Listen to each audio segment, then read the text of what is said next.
다시 한번 인사하세요. 당신에게 좋은 일이 일어납니다. 아멘. 아멘. 오늘 같이 말씀을 우리 나누겠습니다. 갈라디아 3장 13절 14절 우리 두 절의 말씀을 우리 같이 합독하겠습니다.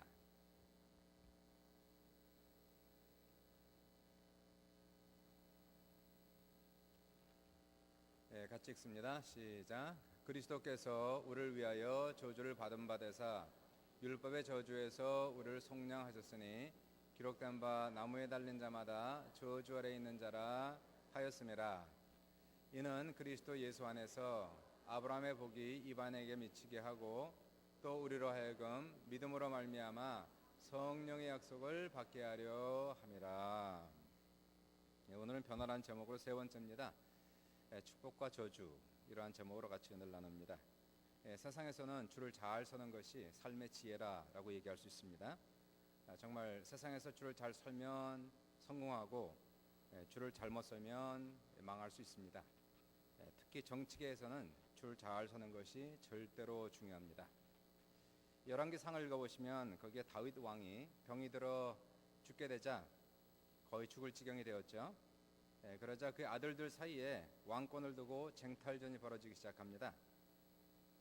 왕권을 물려받을 제1인자는 아들 중에 장자인 아도니아입니다. 아도니아는 크게 스캔들도 없었고 아버지를 섭섭하게 한 적도 없었습니다. 그러므로 아도니아는 당연히 자신이 왕이 될 것이라고 생각합니다. 아도니아는 군대 장관 요압 그리고 제사장 아비아달의 도움을 받아서 아버지의 허락 없이 스스로 왕이 되었음을 선포하게 됩니다. 너무 지나치게 성급한 행동이었습니다. 그런데 다윗 왕에게 또 다른 아들이 있었습니다. 솔로몬입니다. 솔로몬은 다윗 왕께서 밧세바와 불륜의 관계에서 난 아들이었고 더 나아가서 막내 아들이었기 때문에 왕이 될 확률은 거의 없었습니다. 그런데 밧세바는 용병대장 분야야 선지자 나단 그리고 제사장 사독의 도움을 받아서 다윗 왕을 설득하여 솔로몬을 왕으로 세워달라고 간청을 하게 됩니다. 결과적으로 솔로몬이 장자인 아도니아를 제치고 이스라엘의 국왕이 됩니다. 솔로몬이 왕이 되고 나서 처음 한 일은 그의 정적들을 제거하기 시작합니다. 먼저 그의 형 아도니아를 죽이고 군대 장관이었던 요압을 죽입니다. 그리고 제사장이었던 아비아달은 그의 고향 아나돗으로 귀향을 보냅니다. 그리고 솔로몬 편에 있었던 모든 사람들을 높여줌으로써 자기의 정치적인 위치를 단단하게 합니다. 분야야를 군대 장관으로 세우고 사독을 나라의 대제사장으로 세우게 됩니다. 이후로 제사장이었던 아비아달의 가문은 완전히 기울고 사독의 가문은 득세하여서 대대로 제사장을 배출하게 되는 것입니다. 아도니아 줄을 선 사람들은 집안이 다 망했습니다. 그러나 솔로몬의 줄을 선 사람들은 다 크게 성공하고 번창하게 됩니다. 이것이 세상이고 이것이 정치입니다. 근데 세상에서도 줄을 잘 서야 되지만 정치에선 특별히 줄을 잘 서야 되지만 특별히 영적으로도 줄을 잘 서 있어야 되는 것입니다. 우리는 영적으로 누구 편에 서 있느냐에 따라서 축복의 선에 설 수도 있고 저주의 길에 갈 수도 있습니다. 세상의 모든 사람은 어쩔 수 없이 둘 중에 하나의 줄에 서 있어야 되고 둘 중에 한쪽의 편에 서 있어야 됩니다. 하나는 아담의 줄에 서 있고 아담에게 속해 있는 것입니다. 인류의 조상 아담은 선악과를 따먹고 하나님께 불순종함으로 죄인이 되었습니다. 하나님의 저주를 받아서 에덴 동산에서 쫓겨났고 고통과 슬픔의 인생을 살아가게 됩니다. 아담은 먼저 먹고 사는 것이 고통이었고 더 나아가서 자녀들의 문제로 인해서 평생토록 고생의 삶을 살아가게 됩니다. 인류는 다 아담에게 속해서 저주의 운명을 안고 살아가는 것입니다. 한번 오늘날 아담의 후손인 인류의 죄악과 저주로 물든 세상을 한번 살펴보십시오. 세상은 지금도 온통 전쟁과 죽음이 가득하고 가난과 질병이 횡포를 부리고 있습니다. 거짓과 속음이 난무하고 사람들은 물질의 종이 되고 마귀의 종이 되어 살아가고 있는 것입니다. 아담에게 속하고 아담의 줄에 서 있는 사람들은 아무리 노력을 해도 이 저주의 굴레에서 벗어날 길이 없게 됩니다. 저주의 운명을 타고 태어났고 저주가 많은 세상을 살아가다가 저주스럽게 죽어가는 것이 인류의 역사라는 것입니다. 그러나 하나님께서는 그 아들 예수님을 이 세상에 보내셔서 인류의 역사를 다시 쓰게 하셨습니다. 재창조의 역사, 새로운 역사를 시작하신 것입니다. 예수님께서 이 세상에 오셔서 인생의 모든 죄를 다 짊어지시고 십자가에 돌아가심으로 우리 인생의 모든 죄값을 청산하신 것입니다. 그분께서 우리의 저주를 대신 받음으로 모든 저주를 속량하신 것입니다. 그리고 주님은 3일 만에 부활하심으로 마귀를 이기시고 죽음의 권세를 이기시고 승천하셨습니다. 예수님께서 새로운 인류를 시작하시고 새로운 역사를 시작하신 것입니다. 바로 예수님께서는 인류의 새로운 조상이 되었다는 것입니다. 그러므로 사람들은 둘 중에 하나에 속해 있다는 것입니다. 그리고 중간은 없다는 것입니다. 한 사람은 아담에게 속한 사람입니다. 그들의 조상은 아담이요 저주받은 운명으로 태어나서 저주받은 운명으로 살아간다는 것입니다. 그러나 아무리 저주받은 운명으로 태어났다 할지라도 저주받은 인생을 살아간다 할지라도 이제 줄을 바꿔야 된다는 것입니다. 아담의 줄에서 예수의 줄로 바꾸는 것입니다. 누구든지 예수를 믿기로 선택하는 자는 이제 예수님 편에 속하고 예수님께 붙어 있다는 것입니다. 예수님을 선택하는 그 순간에 하나님의 자녀가 되어서 저주받는 운명이 끝나고 축복받는 운명으로 변하게 된다는 것입니다. 이 세상은 제가 보건대 또 성경이 말씀하시기를 축복과 저주가 분명히 있습니다. 사람이 노력한다고 다 잘 되면 얼마나 좋겠습니까? 공부하면 공부하는 만큼 성적이 잘 나오고 노력하면 노력한 만큼 돈을 잘 벌면 얼마나 좋겠어요. 인생이 그런데 그렇게 되지 않습니다.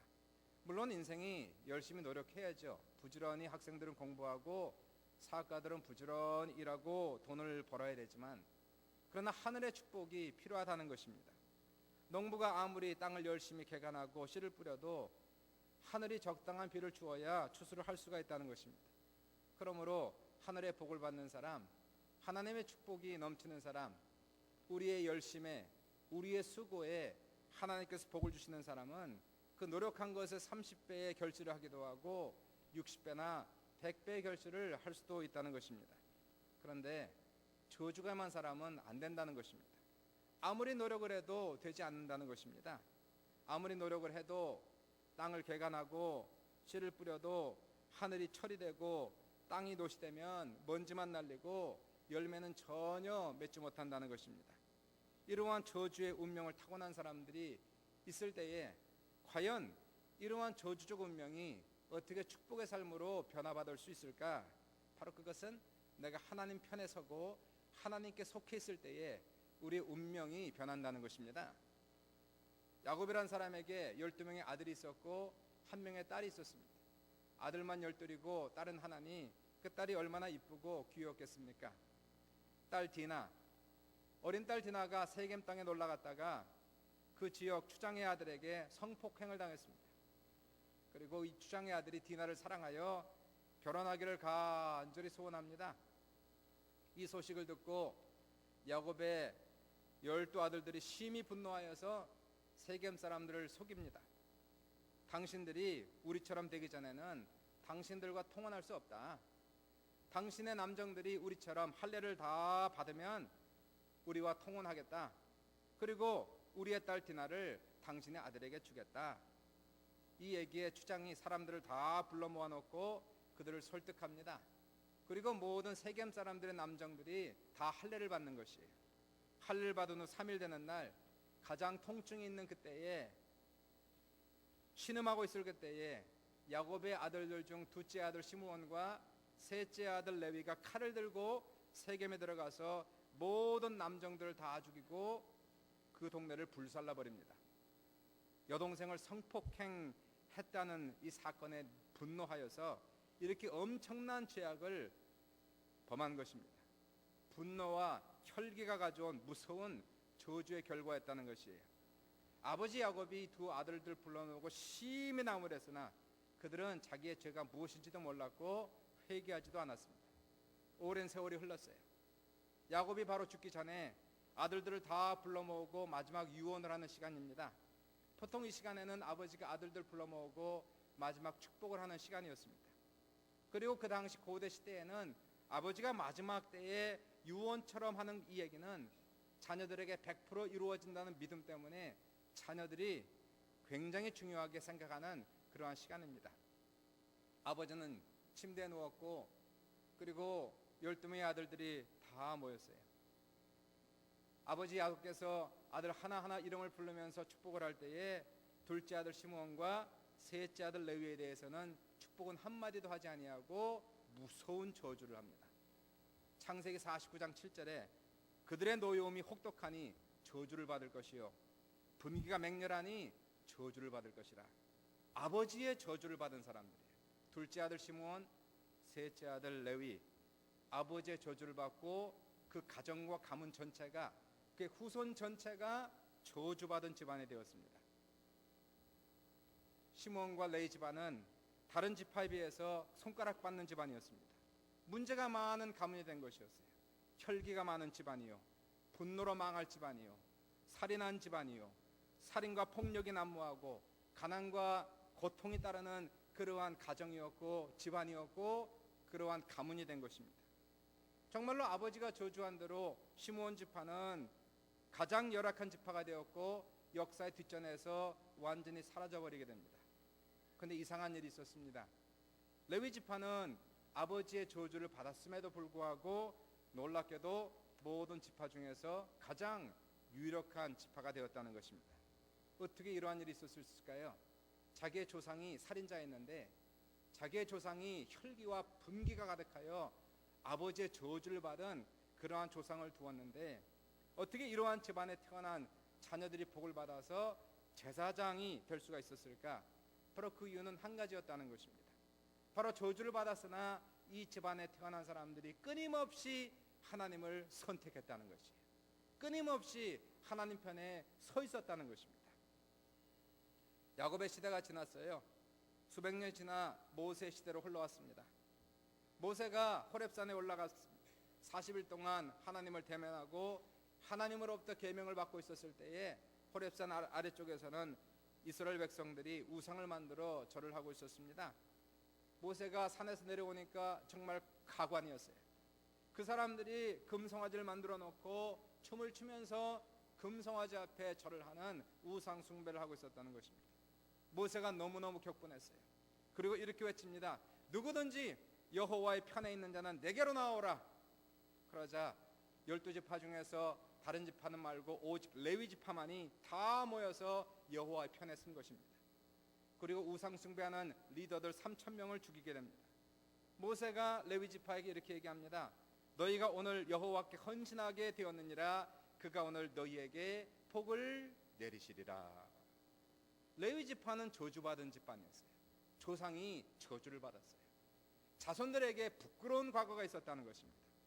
자신들의 조상이 분노하여 수많은 사람을 학살한 조상이었습니다.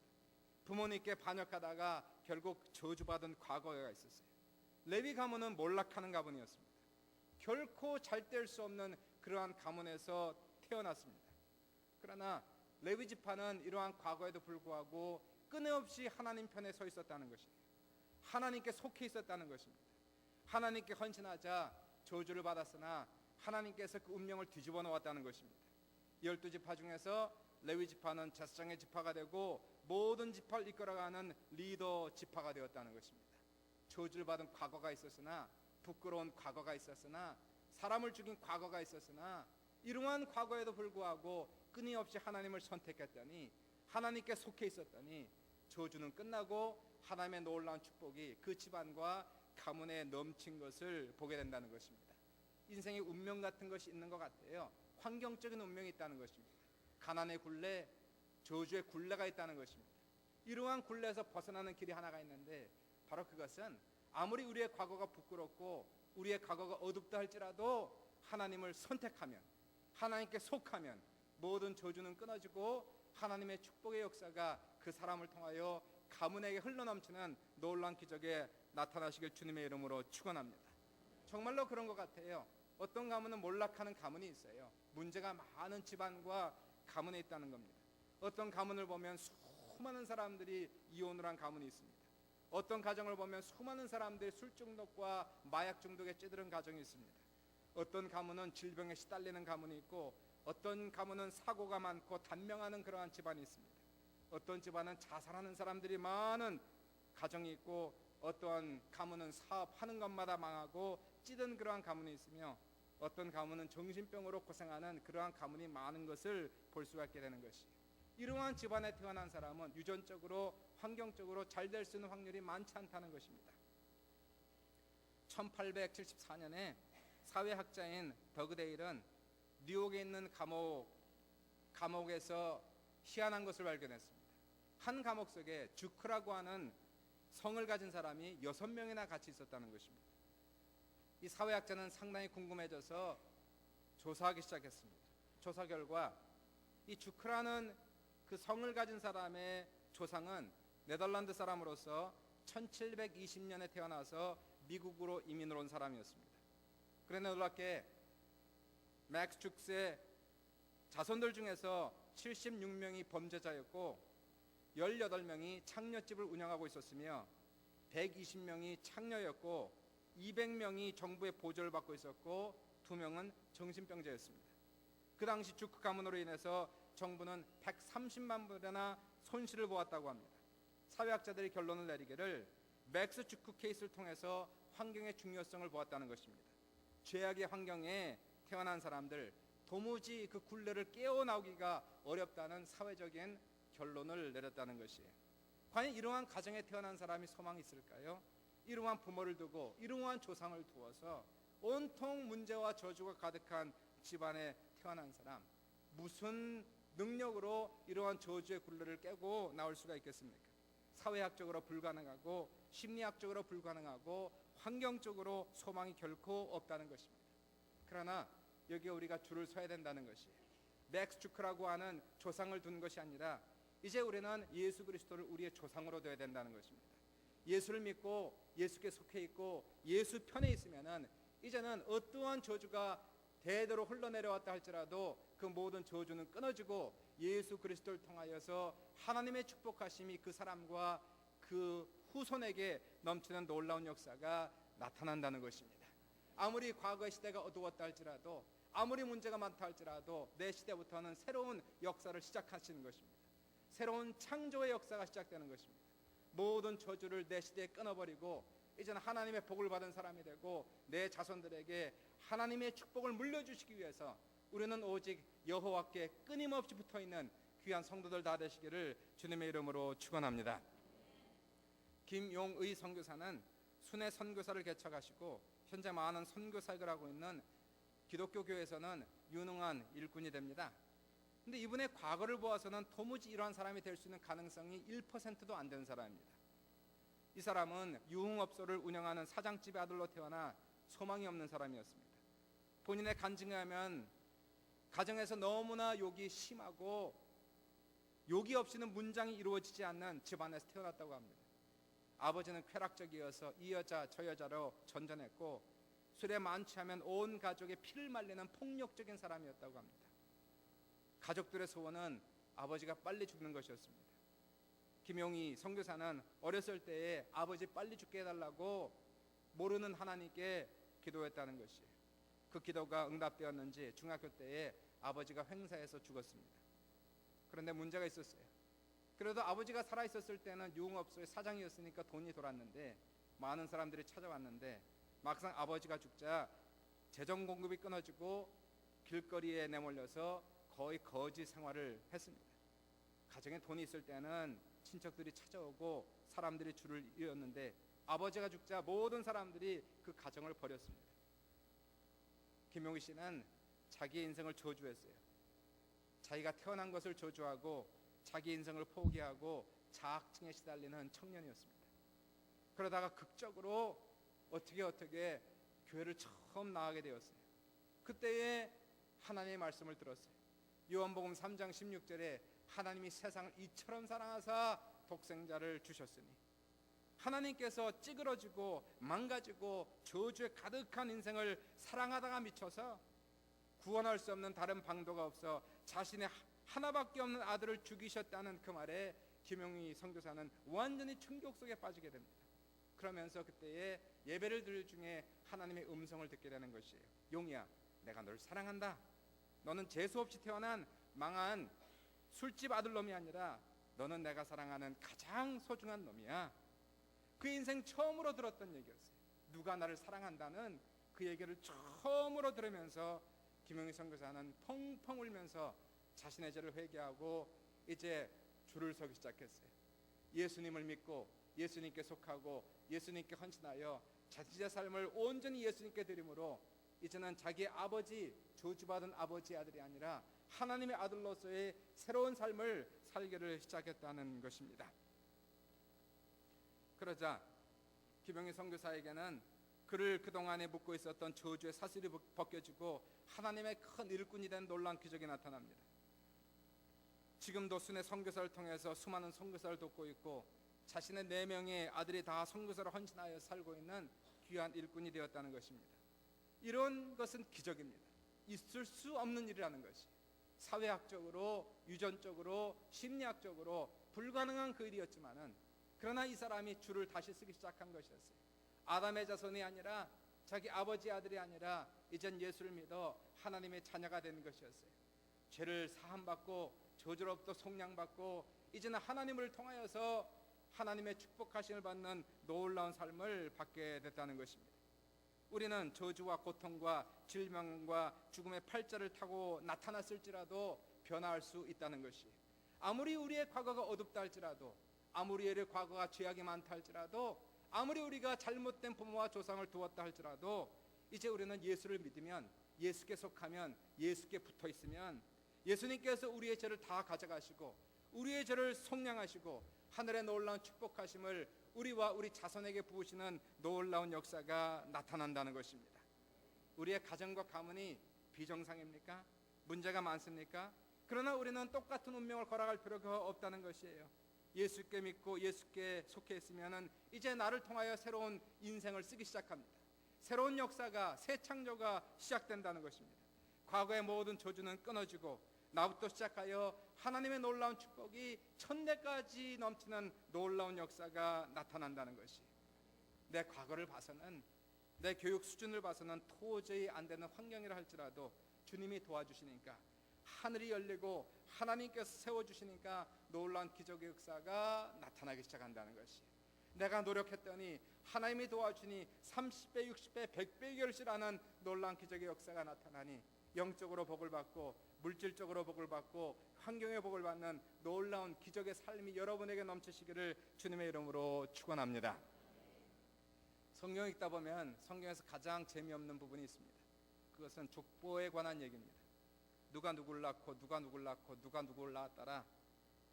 내 족보를 보는 것도 힘든 일인데, 머리 아픈 일인데, 남의 족보를 보는 것은 이거는 정말로 재미없는 그러한 일입니다. 이 부분은 성경 읽다가 족보가 나오면 대충 넘어가는 부분이고, 보통 언제 가장 읽기가 좋으냐면 밤에 잠이 오지 않을 때에 그때 읽으면 가장 좋습니다. 역대상 1장부터 9장까지는 엄청나게 긴 성경의 부분이 족보에 대한 얘기입니다. 누가 누구를 낳고 누가 누구를 낳고 누가 누구를 낳고 누가 누구를 낳았더라. 근데 놀랍게도 이러한 족보 얘기를 하다가 역대상 4장을 보시면은 누가 누구를 낳고 누가 누구를 낳고 누가 누구를 낳았더라. 그리고는 갑자기 야베스에 대한 얘기를 하면서 이 성경 저자는 잠깐 쉬어갑니다. 그리고는 야베스에 대해서 조금 더 상세하게 설명을 하기 시작해요. 역대상 4장 9절에 야베스는 그 형제보다 존귀한 자라, 그 어미가 이름하여 야베스라 하였으니 이는 내가 수고로이 낳았다 함이었더라. 야베스의 이름은 고통이란 뜻입니다. 야베스의 어머니가 야베스를 낳다가 육신적인 고통 때문에 그랬는지, 환경의 고통 때문에 그랬는지, 너무나 가난했는지, 아버지 없이 자식을 낳았는지 알 수 없지만 어두운 과거가 있는 것입니다. 그래서 그 아들 낳을 때에 낳지 말아야 될 자식을 낳았어요. 너무나 힘들게 이 자식을 낳았어요. 그래서 그 아들의 이름을 너는 고통이다 이렇게 이름을 지었다는 것입니다. 고통이란 이름을 부를 때마다 고통입니다. 고통아 고통아. 이스라엘 시대에는 우리에게도 이름이 중요하지만 이스라엘 시대에는 사람의 이름이 인격 전체를 나타내는 것이고 그 사람의 미래를 얘기하는 것이 바로 이름이었습니다. 고통에게는 현재도 없었고 미래도 없었어요. 고통에게는 힘든 인생만이 있었고 고통스러운 운명만이 그를 기다리고 있었습니다. 야베스는 소망이 없었어요. 자기의 부모를 보아도 자기의 삶을 보아도 고통스럽고 저주스러운 운명밖에 없었는데 이때 야베스는 결단을 합니다. 하나님께 붙어있기로 결단을 하고 나에게는 소망이 없다는 것입니다. 과연 이러한 고통스러운 인생을 타고난 야베스가 저주의 속박을 벗어버릴 수 있을까? 야베스는 환경적으로는 소망이 없었어요. 유전적으로도 소망이 없었어요. 야베스에게 유일한 소망은 오직 하나님께 끈질기게 붙어있는 것밖에 없었습니다. 야베스는 기도했어요. 하나님, 저에게는 미래가 전혀 없습니다. 제 가정을 보십시오. 제 부모를 보십시오. 제 배경을 보십시오. 제 이름을 보십시오. 저는 성공할 수 있는 가능성은 1%도 없습니다. 그러나 하나님이 도와주시면 제가 잘 될 수 있습니다. 이때부터 야베스는 목숨을 걸고 하나님을 붙들기 시작했어요. 하나님께 기도하기 시작했어요. 하나님을 찾기 시작했어요. 눈을 뜨면 하나님을 찾았어요. 도와주세요. 하나님, 나를 축복해 주세요. 내 길을 인도해 주세요.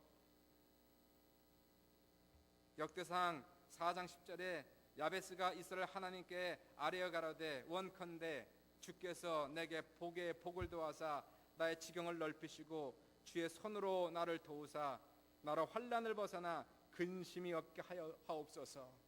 하나님, 도와주셔야 됩니다. 저에게 복의 복을 더하여 주옵소서. 내 지경을 넓혀 주옵소서. 주의 손으로 나를 도와주옵소서. 환난과 고통을 벗어나 근심이 없게 하여 주옵소서. 날마다 기도했어요. 자기 운명은 고통이었기 때문에 이러한 더러운 운명으로부터 벗어날 수 있는 유일한 길은 하나님밖에 없었기 때문에 하나님을 찾았어요. 하나님께 붙어 있었어요. 하나님께 속해 있었어요. 하나님께 기도하였어요. 그랬더니 하나님께서 그 구하는 것을 허락하셨더라.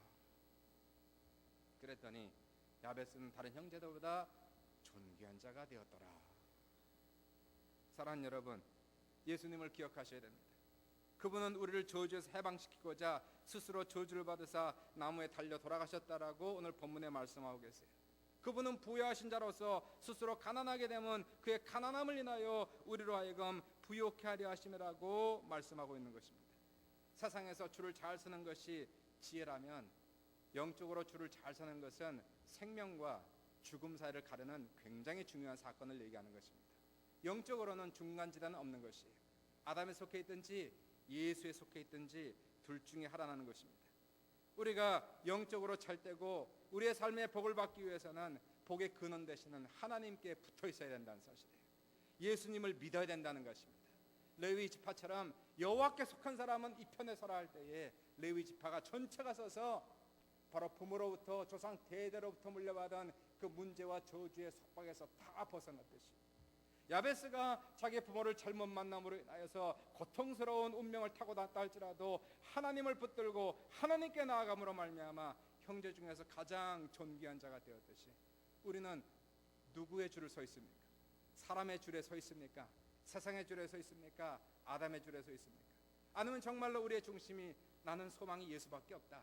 내 소망은 하나님밖에 없다. 나는 예수를 믿음으로 예수께 속하고 예수를 붙들어 예수님을 통하여 복을 받겠다 하는 이러한 사람들, 하나님께서 이러한 사람들의 운명을 뒤집어 놓는 놀라운 역사가 나타나게 하시고 환경적으로, 유전적으로, 사회적으로 불가능한 그러한 일들을 하나님께서는 기적을 베푸셔서 그 사람에게 새로운 역사를 시작하게 하시고 새로운 시대를 만들게 하시고 그 사람을 통하여 천대까지 복을 부는 놀라운 기적의 역사가 나타나시길 주님의 이름으로 축원합니다.